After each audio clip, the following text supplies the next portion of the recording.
to the floor here, and it was Marcus Smart, as he usually is. Brown drives, layup off the glass. That's not the first time we've seen a superstar in green and white sacrifice his body. Garnett knocked away. Ball game.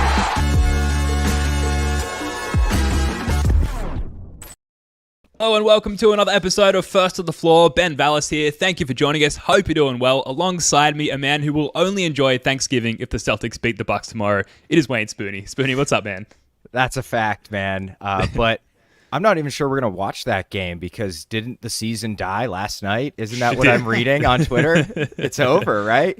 Burn TD Garden to the ground because there's no point in continuing to play. Yeah, Celtics Twitter, they presented the facts. The season's over. Yeah. There's no more basketball to watch. So we'll call it a day there. Thanks for joining us, everyone. Just kidding. Jake Eisenberg is also here. Jake, are we salty, Jake, today? Or are you skewing in the same direction as Spooney here? How are you feeling? I'm feeling... I'm probably... It's weird. I'm taking the role of a little more concerned than I feel like I usually would be. That's for sure. But, you know, we've got this in-season tournament. So who needs the NBA championship when we're 2-0 in the IST? So yeah, absolutely. And we'll wrap on the IST stuff because there's a spicy week coming up there between the December 4th and the 9th there. So a 3-1 road trip the Celtics have just arrived home from. It felt like they were... barely hanging on throughout that road trip, but they sort of came closer and closer to a loss, sort of, I guess in hindsight, inevitably ending in this overtime loss, 118 to 121 to Charlotte last night. We've got the Bucks coming up, so we've got to get our shit together. And meanwhile, we are hosting our playback room tomorrow. It's going to be Jake and I. Spooney's off Thanksgiving, and happy Thanksgiving to all those who celebrate. We don't here in Australia for the most part, so we will be hosting the playback room for Celtics Bucks, playback.tv/first to the floor. So come and join us over there for a Celtics Bucks watch party. Spooney, we just went 3-1 on this road trip, like I said. Yet something hasn't felt right these last few games. And I think if you look at Celtics Twitter, like you said, everyone's trying their best to put their finger on the pulse. Everyone's coming up with their own answer. Some are concerned, some aren't. It culminated in this loss to the Hornets last night. Why? What has changed since our hot start? Why are the Celtics wavering somewhat now? Okay, so I actually think the Hornets loss made me feel a little bit better about things compared to the previous two. Yeah, I know. But here's why. Okay, so over these last 4 games, our offense has been 18th in the league, but they actually scored against the Hornets. It was the defense that let us down, and that's 7th in the league over those last 4 games. And I imagine the Hornets game made that look a lot worse than it was because they lit us up pretty good. But we're shooting 45% from the floor. That's 21st over the last 4 games in the league. We're only generating 20 free throws a game. That's 23rd over that time. And we're losing the turnover battle by 2 and the offensive rebound battle by 1.5. So we're basically conceding 3.5 extra possessions, and we're not scoring. So that's a tough recipe to win games. It's kind of a testament to how good the defense has been. The fact that we went 3-1 over these last 4 games. And then finally, Charlotte's a bad matchup when your offense is struggling because they can score on anybody. They just can't stop anybody. So I don't know. I'm not concerned. I think that there's a little bit too much hysterics over this recent stretch, but I definitely think we should keep an eye on this offense because we play weird. We're 28th in drives per game, 28th in passes per game, 24th in assists for the season. So it's just a bizarre kind of Jokic-y way to play offense who are behind us in all those stats except assists, and it doesn't matter. So I'm going to keep an eye on that. But I mean, the offense otherwise has been so good outside of these last couple of games that I anticipate this is just 3 games of 4 nights. They've been traveling. They've played 9 of the 15 games away from home, which is the most in the league. So it's been a tough way to open the season. And look, they lost a dumb game. It happens. wow, Spooney in his lawyer bag today. That was, Your Honor, the defense rests. And I feel like I got to get up here. I'm like, shit, I did not prepare. My briefcase is full of beef jerky. And mine too, honestly. Not even a joke. Smart. That's a good snack for any briefcase. Exactly. Low fat, low sugar, yeah. Exactly. The 2 key criteria for any good briefcase snack. But yeah, the Celtics... It's hard to pass what is 82 games, what is PTSD. That's, I think, really good pickup on the Nuggets stats. And I think part of that is because the Celtics offense is so good at generating advantages that they generate like clean looks off like the first action, because it's like really good player Jayson Tatum or Kristaps Porzingis forces an advantage. It's a one pass to an open shooter or cutter. And so like they don't actually have to pass the ball that often because their advantages are so easy to generate. On one hand, the Celtics are just going to be one of the best teams in the league.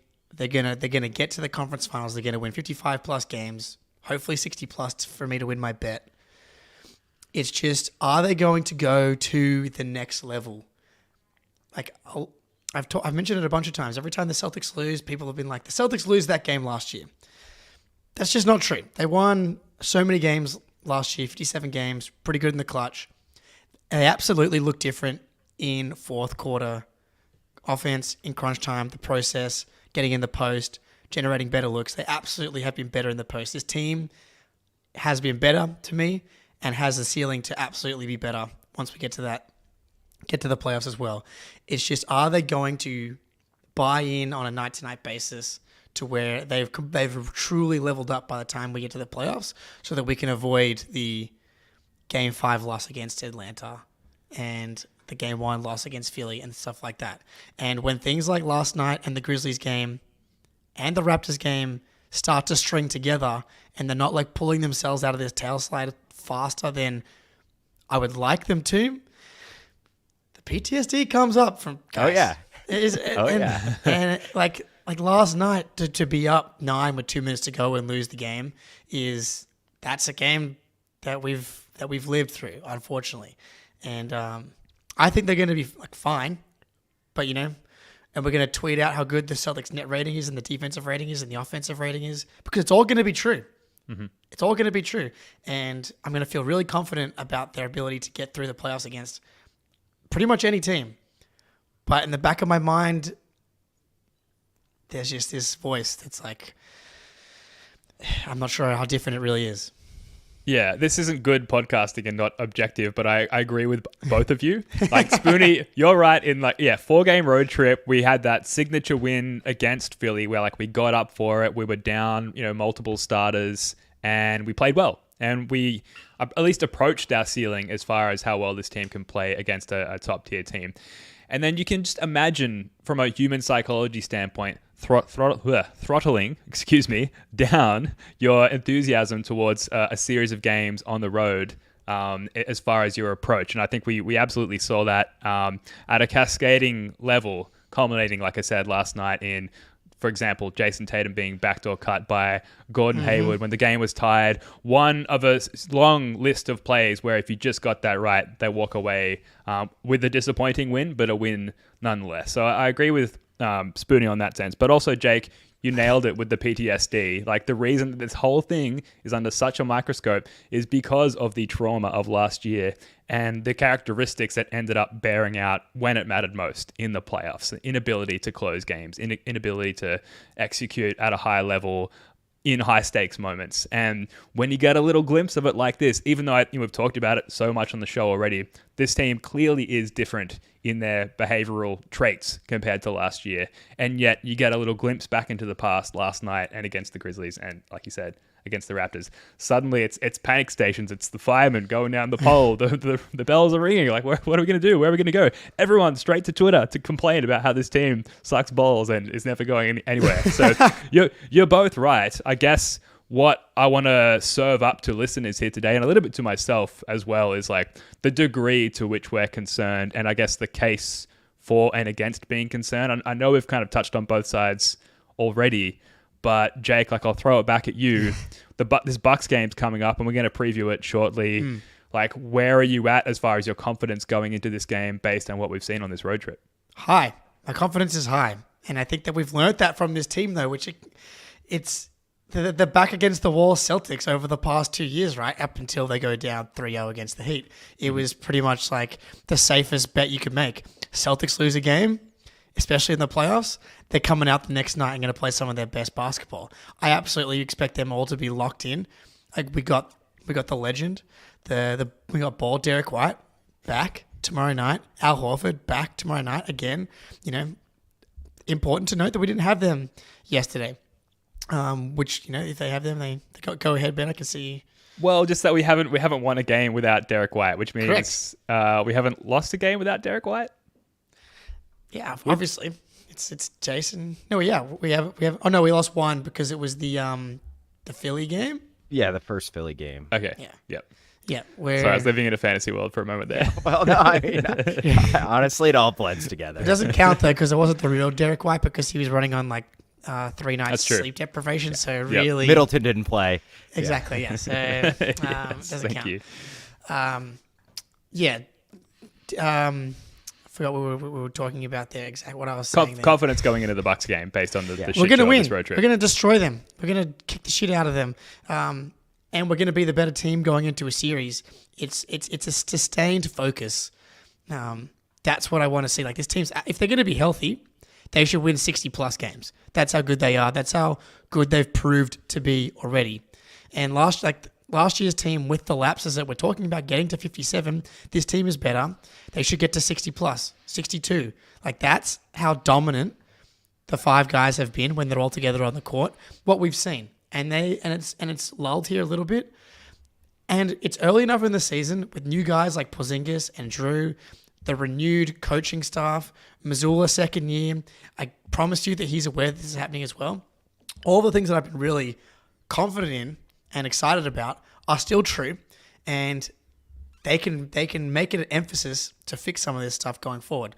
Like Jayson and Jaylen are kind of culprits for this going back years now. And now they have people around them to hold them accountable, and they need to do that. Mm-hmm. Okay, Spoonie? a little positive propaganda here. Yeah, all right. When last year's team was ahead or tied in crunch time, minus 5.5 net rating, absolutely atrocious. Like terrible. This year, ahead or tied in crunch time, plus 13.3, which is absolutely incredible. We're crushing teams in crunch time when we have a 5-point lead or less or are tied. That's awesome. That was the problem last year. And this is really the first game of the season where it's kind of reared its head, where it's like, oh my God, they coughed up a big lead and lost, right? So I'm willing to give them the benefit of the doubt. Like, you can't win in that situation every single time. We're not the Miami Heat. We don't have Spo throwing mushrooms into a cauldron and like spinning it around and like, it's just like they're an anomaly when it comes to that. And they blow leads in clutch time too. So they've so far been awesome when the game is on the line. Last night, that was very much not the case. And that's why I go back to, like, I wonder what teams' records are on the third game in 4 nights, second night of a back-to-back, all 3 on the road. I bet you the record is absolutely terrible. It's really hard to keep, like, your playoff mental intensity as well as physical intensity when you're on that type of situation, when you've played that many games in a row, when you've been traveling. And, like, the lapses were disgusting. I actually thought the Memphis game was way worse. Like, that was pathetic, absolutely, man. yeah. I hated that. Is like the most I've hated how they played since like the first half of the Ime season. That game was so bad. I almost wish they lost that one and won the Charlotte game. But regardless, it all comes out in the wash. So I guess what I'm saying is I am not concerned yet. If they blow out. Thank you. Sorry, I had to do that. I'll leave it at that. I didn't mean to cut you off. Please. That was perfect. Yeah. That's perfect, Spoonie. I do think yet is, actually, thankfully, I don't have real PTSD. I just have Celtics PTSD from the last 2 playoff runs. Mm-hmm. And it's just, it's something to note. They could easily win the Bucks game, go on a run, and they're not going to win every game. It's an 82-game season. If you win 60 games, you got to lose 22. Like, that's a lot of losses, and they're on pace to win 60+ still. It's just, I know that in the past I specifically definitely hand-waved a lot of these losses last year. And so I'm just more on my toes personally this year where like going into the Hawks series and going into the Philly series and the Heat series, I was like, it's gonna be fine. It's gonna be fine. We're the better team, and it was fine until it wasn't. Yeah, and I don't know if this is a different argument to last year as well, but like a huge factor the last few playoff runs has been like fatigue the deeper you go into the playoffs. And is it therefore not reasonable for the guys to look at this stretch? Like, yes, it's a road trip, but against middling to bottom end teams, let's just like try and kind of coast through this a little bit. Like, I understand, like, yes, Kaizen behind me on the I was going to say, it's literally, literally. I'm in the gym with the guys trying to get their minds right for tomorrow. As is my level of expertise and qualifications. But I digress. Is that not a reasonable approach? I know there's arguments on both sides of this, so I just think it seems like a logical human behavior to kind of like half-ass it through a stretch of the schedule here. Yeah, and Absolutely. I get what you're saying, Jake. Is like you practice makes permanent, right? If you don't play intensely in these types of like low energy situations, when you have low energy in the playoffs, the bad habits are going to come out to play. And I just think like offensively, they're playing so damn lazy. Like it is just like initial action, quick mismatch, take a kind of okay shot. Like especially against Memphis, we are going to see other teams defend us for the rest of the year how Memphis did, and just do not send help, make us beat you in isolation one-on-one. And do not let us get a bunch of catch and shoot threes, because that's when we're at our best. That's really when most teams are at our best. Like, so we're going to have to get creative. And I thought we started to against Charlotte. We saw the Pritchard Tatum pick and pop, and it worked for a wide open Pritchard three. A couple Hauser Tatum pick and pops, and that stuff's working. It puts they're probably being guarded by the worst defender on the team, so it puts that defender who sucks in a very tough position. And it works, and it's creative, and it's different than Tatum, KP, pick and roll. They switch it. He posts up, like, which is great and works and has its moments. But also, you just got to throw different looks at defenses, and we're not passing and we're not driving. So, like, what the hell are we doing? We're ISOing and posting up. Like, that is not an efficient way to generate offense over 82 games. It's just not. It's funny though, like. It's kind of like practicing crunch time offense all the time. It is. Yeah. That's so That's true. not good for the anxiety levels. Maybe that's the plan, though. It's like we're just going to pretend like it's a close game in the last 5 minutes from the jump, and then so we're absolutely ready to go. Because when it does slow down in the playoffs, you know what's really good to be good at is isolation scoring and post scoring, and that like those developments, I think objectively are far more important and significant and lead to what they can do and how they can be different in the playoffs than dropping this game against Charlotte in a vacuum. It's really hard for me to just be like, it means nothing. It means nothing. This won't come up again. It's like, fool me once, fool me twice, fool me 1 billion times. I'm ready to not get. I was trying. Maybe this is what happens when like people have been cheated on, like, been lots hurt. of times. Yeah. It's like, You don't wipe the slate clean at the beginning of the new season? Apparently not. This is like the first time ever that I've not done it. I'm a trusting guy. Too trusting. Yeah, absolutely. I'm bad at lying. I'm an honest person. Both my mom and wife know when I'm lying. Even on the phone, it's like, nope, I haven't done those chores that I was asked to do, and I'll do them now. But so I'm done. They've hurt me, man. They should have won by now. A couple years as well of like hardcore podcasting about the Celtics will change a person as well, which it seems to have done to all of us.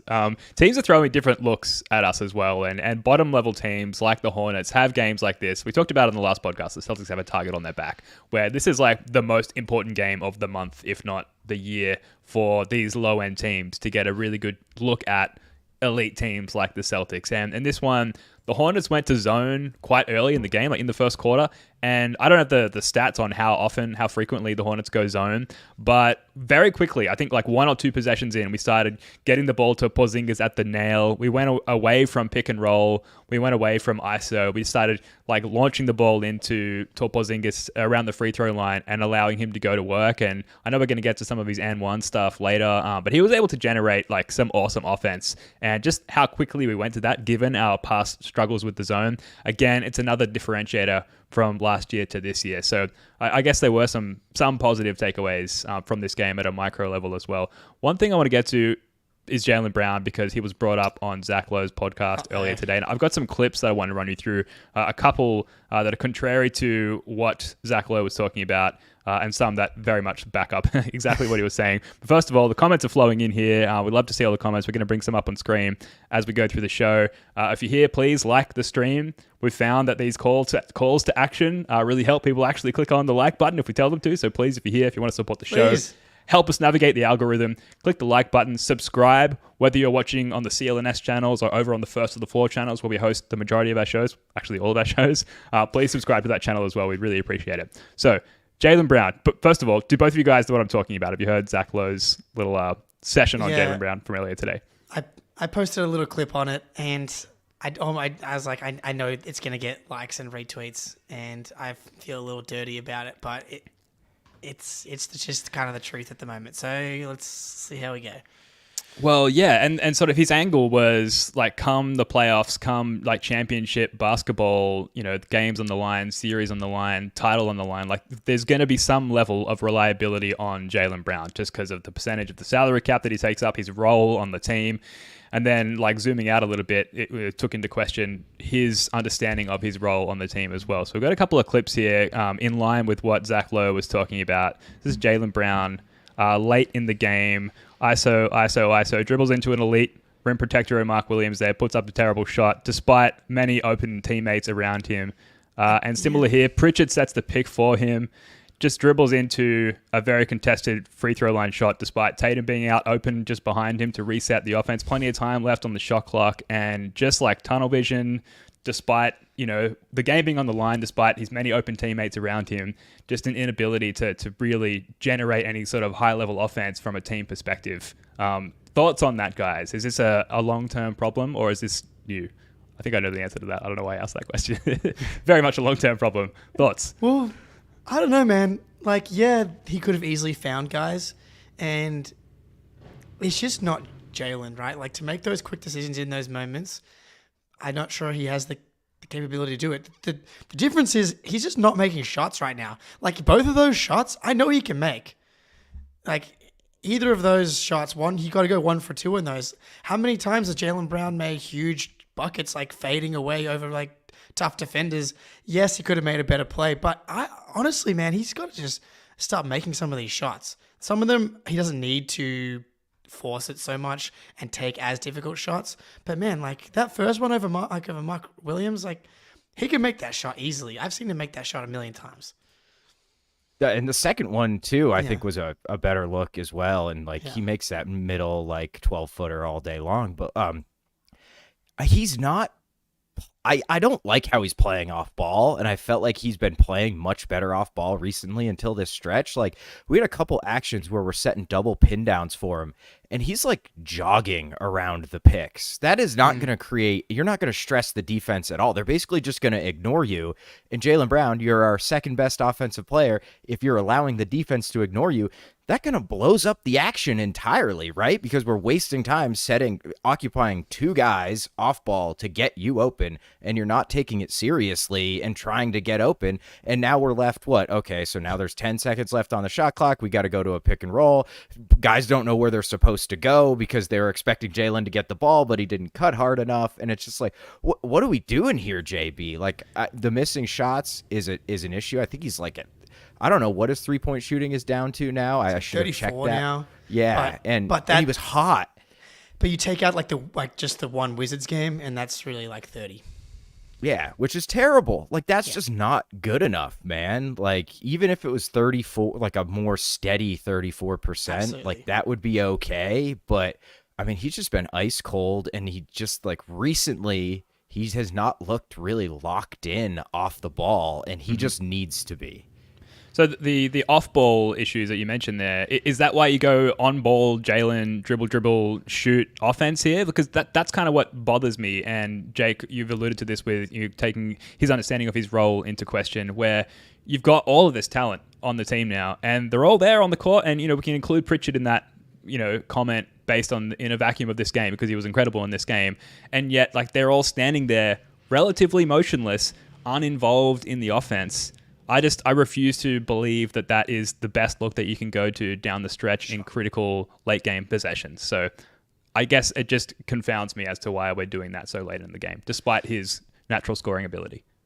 Yeah, that totally fair as well. It's just like, but I guess my point on that is just like he's missing these types of shots from the first quarter all the way through the fourth quarter. But you're right. In the fourth quarter, in crunch time, they should be being more purposeful, and getting like dribble ISO Jaylen Brown possessions are not your best option, obviously, because that leads to turnovers, and you're just not stressing the defense when they have so much talent and so many ways to create advantages. You can get easier looks, and they have been generating easier looks. Derek White's been knocking down clutch, wide open corner threes like over and over and over again. And again, he wasn't there yesterday, but Jaylen Brown misses Pritchard wide open in the corner, who was 5 for 8 from 3 yesterday.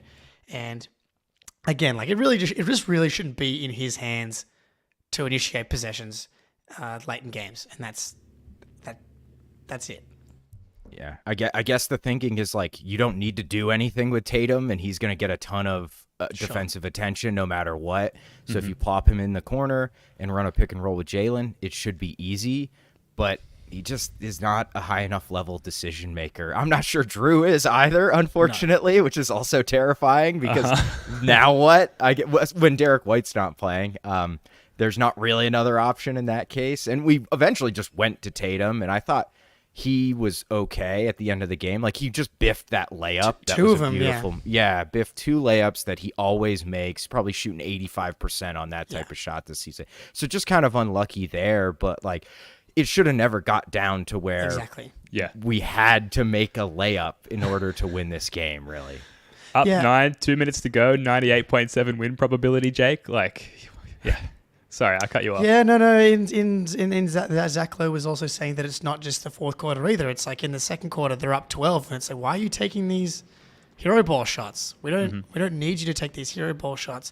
And it is a balance, because you have to understand who he is as a player and what he's capable of, and you need to just live with a certain amount of ISO ball from Jaylen Brown. Like, that's just the reality of it, because that's who he is as a player, and his ability to read the floor is always going to be not as good as other players.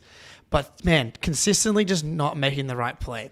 And we just need him to make the right play a little bit more, and the offense looks completely different. Ironically, if he makes the right play more often, it's going to help him.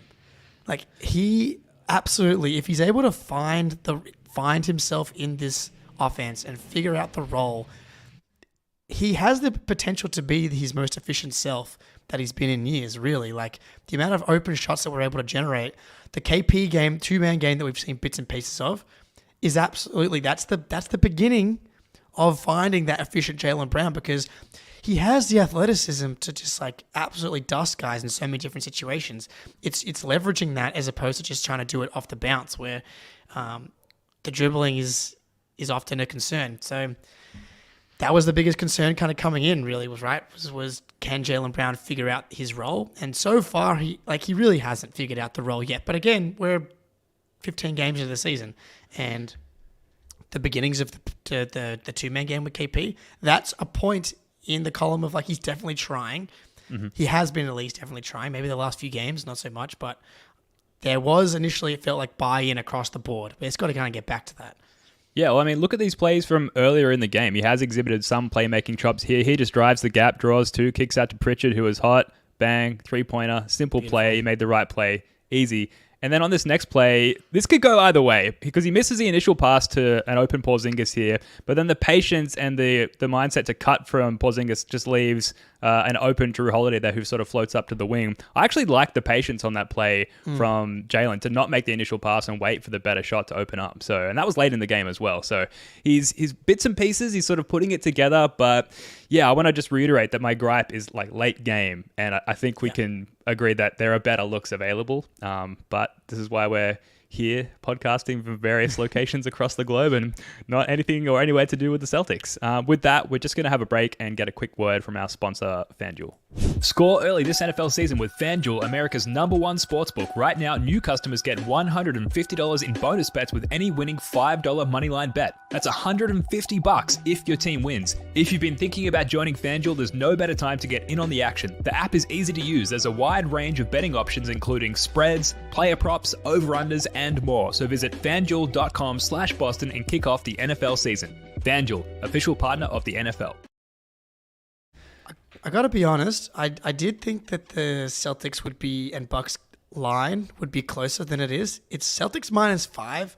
Like they're pretty heavily favored going into tomorrow's game, which I guess is a good thing. But I think just take Celtics -5. I'm pretty confident that they're going to come to play tomorrow, and if they do, that the matchup with this team I like it. I agree. Yeah, I mean the Bucks. We'll preview the game in full, so maybe I'll save my thoughts till then. But just on it being an exciting game, the Bucks have been finding themselves lately. But I just think that we've got the tools in the tool bag, for lack of a better term, to go at them and particularly exploit their lacking perimeter defense there. So we'll see. Let's end, I guess, the analysis, if you want to call it that we've just been taking everyone through, on some more positives from the game in a world that is just spewing Celtics negativity about this 11-3 team. There were some fine points to take away from last night's game, and particularly Peyton Pritchard, unfortunately coinciding with a huge drop-off in Sammy House Money's three-point production there. But Pritchard, Spoonie, I mean, we've been keeping a close eye on PP all season now. Now he's finally... I don't know. I'm not going to go where I want to go, but he's finally come to play. What were your thoughts on Pritchard's explosion last night? It was dynamite, man. Caught me right in the face, totally off guard.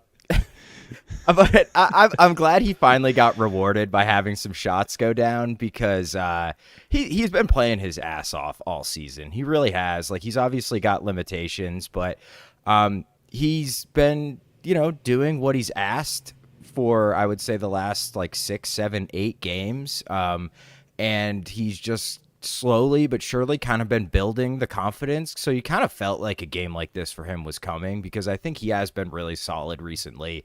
And yeah, dude, he was awesome. Like, he had those 2 drives. One was on Bryce McGowan's where he just absolutely cleared him out with the shoulder. Yes. That might even been in the late third quarter too. It was kind of a big play, straight up in ISO. And it's like, all right, dude, this is the guy that Brad Stevens gave $30 million to, like the guy he trusts to be an actual producer off the bench.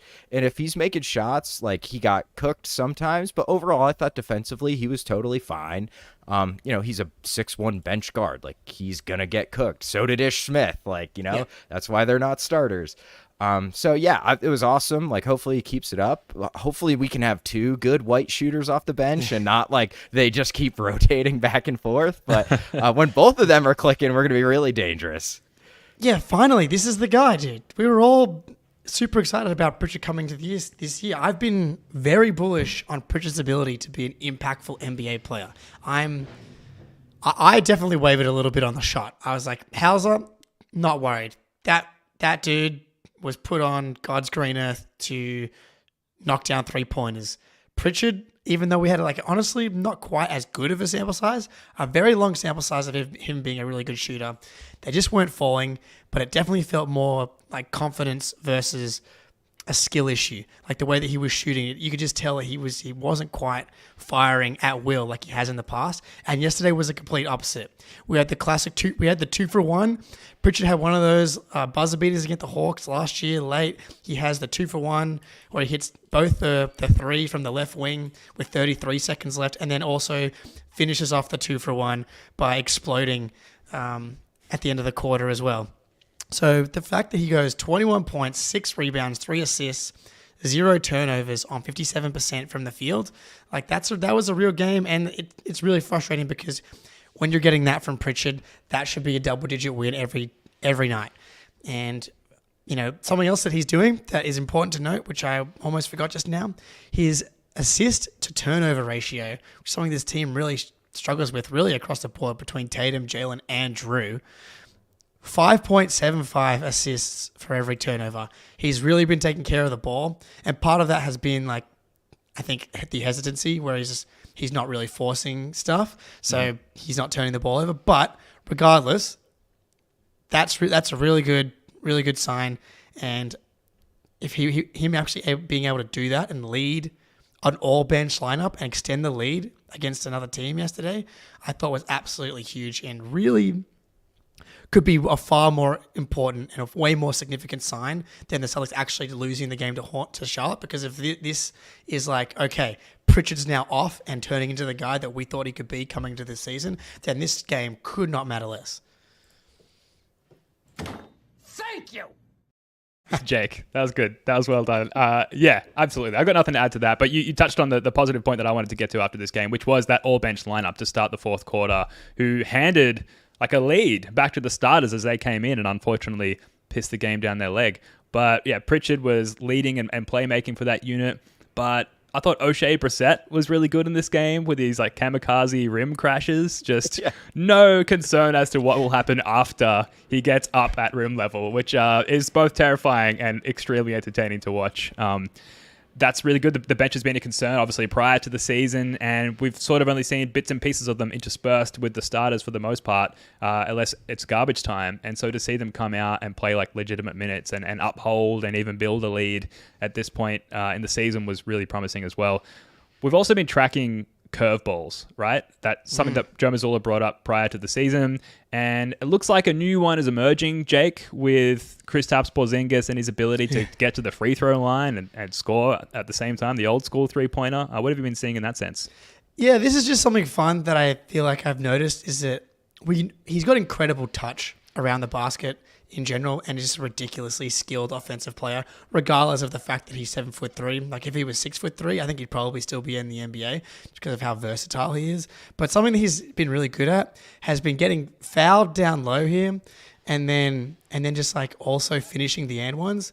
And there's just as a fan, there's nothing better than an and one, right? Like Porzingis just getting down here on Mitchell Robinson and these guys that get underneath him in the post, and he gets the foul and he's able to flip these really difficult shots in from like close to the basket or 6 to 8 feet kind of outside.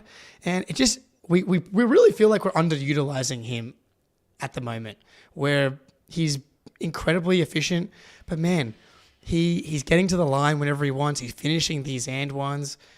The 3-point shot is kind of fallen off a little bit lately, as kind of has the 3-point shot of like the whole team. That's also something to take into consideration, is where we're like 12th or something, I think, in the league in 3-point percentage, which when you look at the career averages, a lot of these shooters, we should be high up. Drew's at 34, he should be at 40, KP's kind of dropped down. But Porzingis feels a little underutilized because he has all these these micro skills that can just get the Celtics out of jams. I feel like Tatum's missing him because they're getting these switches and then Tatum attacks the switch, which is totally fine. But KP's one of the most efficient players in the NBA right now, and I'd like to see him get the chance to get more M1s.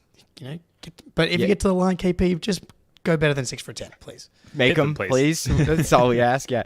It's almost like there's like a usage, true shooting percent, like efficiency matrix, right? Like at some point you hit the perfect amount of usage at like your top efficiency.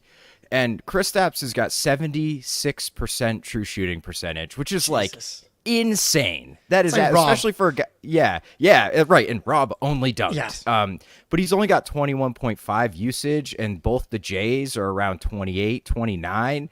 Like, if his efficiency dips a little bit, but his usage comes up a lot, that's still going to be a huge win for the Celtics, especially if it comes at the expense of Jaylen Brown, who's not been super efficient this year. We have to flip Jaylen and KP's usage. That would be what I would do, right? Yeah, and politically, I think that might be very difficult. Like, I think Tatum has found it. He's at like 62 true shooting percentage, which is way above league average, and on huge usage. So like, he's good. we're good with him. It's just the mix between JB and Kristaps, I think, needs to lean more KP. And those and ones, I do not know how he makes them. Yeah, they are so ugly. He like flops like a fish, and then all of a sudden it's like not even touching rim. I'm like, and he keeps doing it, so it's real. Like, it's not just a fluke that he's done twice. It's got to be like 10 of them. Yeah, dude, it's crazy. A little crazy touchdown there. He's got it both hands, fading, going through contact. I love it. And just the ability to generate offense when our threes aren't going down, and including Porzingis, who has been shooting terribly from behind the arc. And yet, again, going back to the curveball concept, like, we have these abilities to just like throw it down to the big fella, which is a tale as old as time as far as the game of basketball is concerned, and just like get to the free throw line or get buckets. So huge, and a huge reason why we've been winning despite playing relatively like shit this last week or so. So that's been huge. Guys, let's end on previewing the Bucks game. Little nervous. I think there's an air of confidence between us, but like, you know, everyone here, I think, watching the stream and listening to the podcast later on Spotify, Apple Podcasts, please subscribe, rate, and review, can relate to this mindset of like, day is either like made or completely ruined based on the performance of the Celtics. And so coming off this like bad vibes period, which we're doing our best to rebuild on this show, we really need this win, like psychologically speaking, from the fan perspective. I think it's going to help the guys in the locker room as well, obviously, to get a big win against what is, I guess you could be considered a now up-and-coming Bucks team. They're starting to figure it out. So with all that said, some deets here. It's a home game. Not a minor detail. You know, been off on the road for 4 games now, back in TD Garden, Thanksgiving. The Bostonians are going to be lick it up. It's going to be a raucous environment. It's going to be the Spoonies nodding like, oh yes, I know from experience. But the Bucks have won 5 in a row. And there are some interesting sort of differences between how the Celtics like to play defense and the way that the Bucks play offense. For example, the Celtics are really good at limiting corner threes, but they give up a lot of above the break threes. And to Damian Lillard, who loves those above the break threes, that's just one example that's going to make it an interesting matchup. Spoonie, what are your thoughts going into this one? We've talked about the confidence factor, but just from an X's and O's standpoint, how do you see this going down? Yeah, so I've not caught a ton of the Bucks. I think I've watched like 1.5 of their games. So I'm not really sure what they're trying to do defensively this year. I mean, last year, like, they were so static and restricted in how they played defense. Like, we just knew how to attack them. I think they're a little more aggressive this year. They try to get up into ball handlers, but that also means like they're conceding a lot more space and driving lanes that they didn't in the past. So I think the key to this game offensively for the season is going to be drive and kick game. Like, get back to what you were good at last year that has kind of gone away a little bit. I'll be interested to see how much they switch Dame pick and rolls where Dame is defending, because like he is just terrible and he cannot guard Kristaps Porzingis. So if they switch that, they're going to have to send help from somewhere, and then you got to open shooter. So I think it's just going to be really easy for the Celtics to generate good looks, and it's just a matter of knocking them down, which we seem to do against Milwaukee often.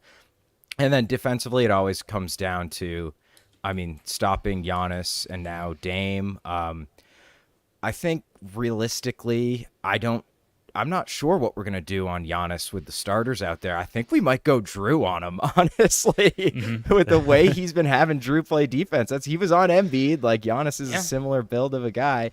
And then you just have Derek, like, handcuffed to Dame and, you know, play like a really high drop coverage or like light traps or like hedge him and just let Derek get around that screen and get back in front of him and hope he doesn't make 12 pull-up threes, because if he does, like, you know, there's nothing you can do. That's why he's one of the best scorers ever.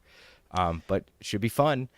Oh yeah, very exciting. The Bucks defense, they've kind of reined that in a little bit, like the pressure on ball handlers and stuff, and gone a little bit back into what they were doing last year. Their defense is atrocious, has been atrocious. They stabilized defensively a little bit for a second there, but then yesterday against the Wizards, they gave up 129 points, which I don't have to tell everybody here. The Wizards are a disaster. I'm just trying to look up the Wizards offense here. But the Bucks were losing to the Wizards in the fourth quarter yesterday. They were able to get that one done. The Wizards have the 22nd ranked offense, and they're able to put up 129 yesterday in regulation. The Bucks have been decimated across the board. Like, Drew Holiday was holding their defense together, because now they just, without Middleton playing well defensively on the perimeter. They can't contain anybody, and it just ends up leaving, offensive rebounds, all that kind of stuff. You have to get back to the drive and kick game. Defensively, I know we talked about getting Al Horford in there to the starting lineup for the Sixers game. I'm not sure it's as important for this matchup because I don't think they're just going to sit there and post up Brook Lopez or Giannis. It's not really the way they run stuff, so I'm not really as concerned. I'm very intrigued to see how Porzingis goes playing against this team and playing against Giannis. But yeah, I think Jaylen and Drew Holiday being Jaylen. Let's give Jaylen a really important job and make him feel important, and so he locks the fuck in.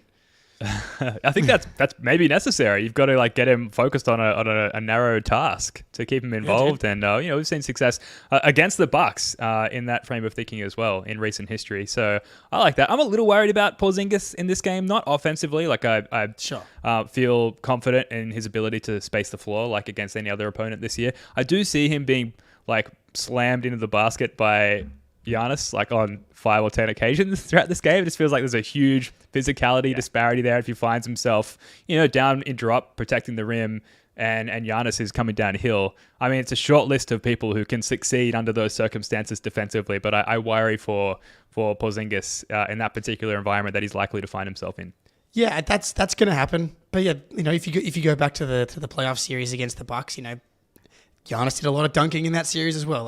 It's going to happen. It's, can you limit the efficiency? Can you have well-timed double teams? Can you force a couple of turnovers? He's gonna get his one way or another. It's, can they just limit it and then also shut down everybody else? Because I do feel kind of good about that. It's you just lock down on Dame and their role players who you just don't, no one scares you right now. Unless Middleton has an OG Celtics killer game, it's who's Malik Beasley, the corpse of Jay Crowder, Pat Connaughton's been struggling. It really is a Dame and Giannis show unless Middleton really is able to turn back the clock.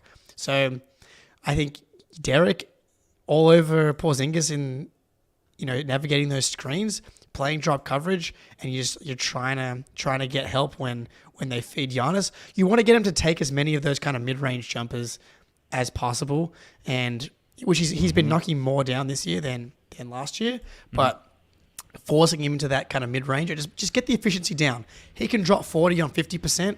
It's, can you stop him from dropping 42 on 66%? That's I think yesterday he was 20 from 23 or something against the Wizards. So it's just can we just avoid that where he's having 7 assists on top of it as well?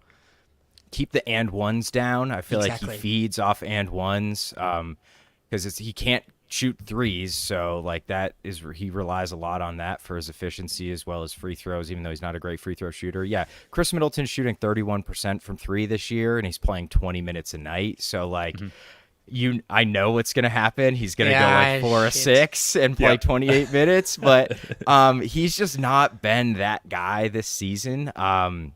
So I would attack him defensively too, because I just don't think he's in full high intensity game shape right now either.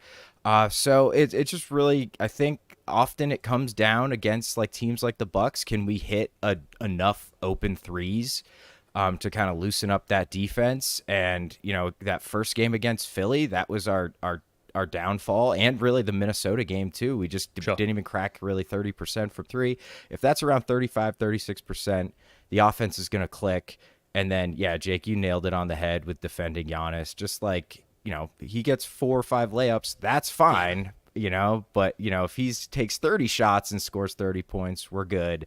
It's when he scores 30 points on 14 shots that you're in trouble. So, but I still like how we match up with them, especially with Derek and Drew to throw at Dame for 48 minutes, essentially, or 36, however many he plays.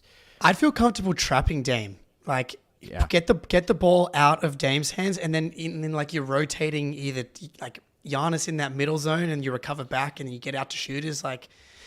He's definitely been heating up lately. I was having a look at his box scores because he's shooting 33% 3% from 3 on the year, but last 4 games, 3 for 6 yesterday, 4 for 11, 5 for 10, 4 for 10 in the last 4 games. So he's definitely been getting going from 3 lately. And that's just that's another thing you don't want, right? You don't want Dame going 6 for 11 from 3, and then he gets to the line really well. Like he shot 11 free throws yesterday, 10 before that. He was 15 for 16 recently, 12 for 13, 9 for 10, 12 for 12. Just make him uncomfortable. Get physical with him, because I think you really can, and go at him on the other end. Like anyone that's on the court, all 5 guys can put him in the post. So whoever's got him, just like start the action on Dame and try to wear him down. Drew Holiday posting up Dame. Like the Drew Holiday revenge game, by the way, which is a huge narrative going into this one. It's probably going to be spicier when we head into Milwaukee eventually, but Drew Holiday is going to be, I guess, coming out with a thirst for blood in this one, in that, like his family came out with some not too positive terms about the Bucks organization after the trade went down. He's probably looking to get his in this game, hopefully exclusively on the defensive end, because we talked about on late night last night, Jake, like, is Drew doing too much lately? And that's of Derek White's many positive attributes. One of the best ones is that he limits Drew's getting too involved in too many things, especially on the offensive side. Derek White's going to come back. We've got a clean health report going into tomorrow's game, touch wood. But the Drew Holiday factor to me is just from a pure entertainment standpoint, and obviously defending Dame and switching onto Giannis potentially is huge for tomorrow's game as well. Any other thoughts, guys? I've got a few little stats here. So we mentioned that the Bucks are trending upwards. They're 4th in overall point differential in the league over the past 2 weeks per cleaning the glass, but their defense is still floundering down at 15th in the past 2 weeks as well. So they have made some adjustments. They have switched back to that drop style defense with Brook Lopez, but defense still massively lacking even in a short-term look back. I'm excited. This chat has got me revved up. I guess I've been so focused on the last 3 games, I haven't been thinking that much about the Bucks game, but now I'm like, who cares, dude? It's prime time. It's ESPN, whatever it is. It's Giannis, Tatum. Let's go. I'm ready for this. This is a playoff data point, right? Like whatever happens in this game, whatever the data comes out of it is useful for us in terms of the how we frame our mindset going into the playoffs. Whereas the Hornets game, hopefully, we're just going to see that as a blip going forward.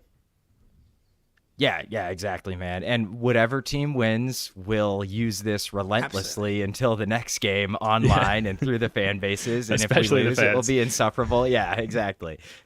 But if we do lose, it's just November. Doesn't matter. And if we do win, then this is why the Celtics are the favorites. Yeah.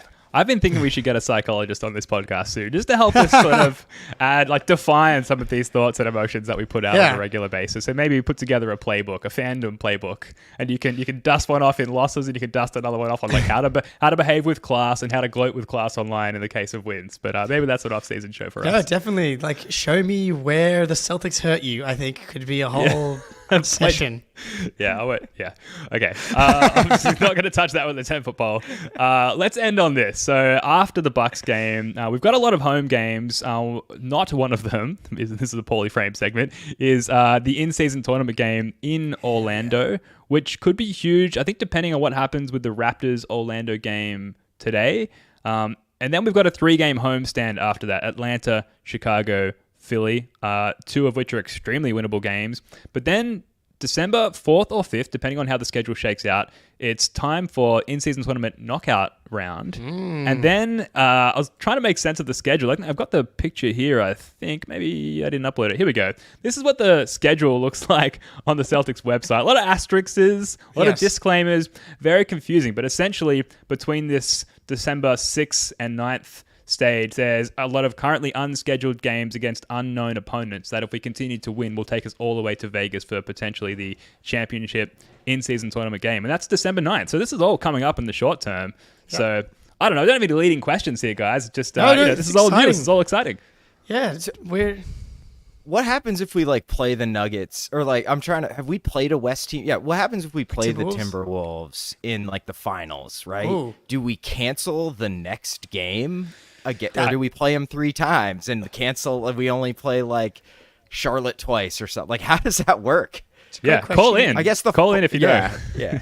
I guess in the semifinals, because the finals aren't don't count as a regular season game, right? Correct. That's So the I only- think if it's the finals, then maybe like it doesn't change the schedule at all. Yeah. But I wonder if the bracket's broken into East and West for this exact reason, where like, which is annoying because I was excited to get more like quarterfinals. It's Celtics, Timberwolves, or whatever, because you want more East-West matchups because that's just fun. But my guess now, talking it out, is probably that you're playing East teams up until the finals.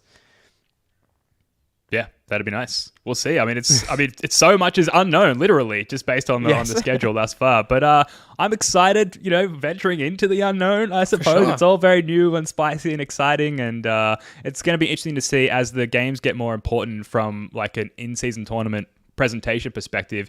If the guys dial up their intensity on the court, given what is being presented as high stakes, but we're not really sure if they're feeling it in that sense yet. I don't know. I feel like they got to get Hauser 500K. That's Cater 500K. Banton, these boys, like they're not going to be the ones playing. So it's like, hey, Tatum, Jaylen, can you please make the right play? Because I can make 25% of my yearly salary today. Yeah, that would be nice. Yeah, absolutely. I've not really thought about that wrinkle, but yeah, that's kind of weird. Yeah, because like 500K to Tatum is absolutely nothing, but Luke Cornett's like, come on, guys. It's like, please just make shots. Yeah. So do you play the bench in late game, crunch time? Like these guys want it so badly. Luke Cornett's going to be out there throwing elbows, old school, like posting up, just doing everything you can to win. We'll see. Yes. We'll see. Yes. Well, and then we got the Magic game, which is both a Magic game and an IST game. Like, That's always a weird matchup. 6:30 a.m. Australia time, which for that one. But yeah, I'm excited to see how we play against Orlando this year. Hopefully, this is a year that we can actually beat them. That would be cool. Yes. Huge data point on the schedule coming up. Yeah. What happens against Orlando? We might see them in the first round. That's terrifying. Yeah, absolutely.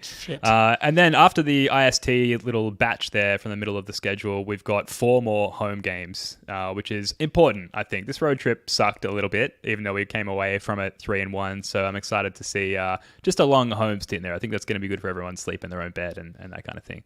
For sure. And there's still time for us to develop into like one of those insane home juggernaut teams, which we were not really last year. We've kind of been a really good road team we've been a really good team, full stop, the last couple of years, but specifically it felt like, and in the playoffs, they kind of struggled at home. It would be really awesome to develop, the Nuggets were in the mid, like the 30s with their home wins last year, and to have like TD Garden be like this cauldron where you can feel really confident about every home game, that would be nice. And we haven't had the chance to do that. I think we're undefeated at home. No? I want to say yes. Yeah, because we lost in Minnesota, in Philly, and in Charlotte. So huge win streak coming up. Undefeated at home. And undefeated with Derek White when he has sleep. That's right. That's right. All right. Good. This was good for me, guys. This is a good outpouring of positive vibes, which it always is. So a reminder, if you're watching the show, you're new to the show, please subscribe to the First of the Floor channel or the CLNS channels. Like the stream wherever you're watching. Really appreciate you guys watching the live stream here. That is going to do it for this one. Thank you so much for joining us. A reminder, we're firing up our playback room for a live Celtics-Bucks watch party tomorrow night at tip-off time, whenever it is. I think it's 7:30 p.m. East, thereabouts. Playback.tv/First of the Floor. Spoonie, Jake, love your work, guys. Until next time, go Celtics. I love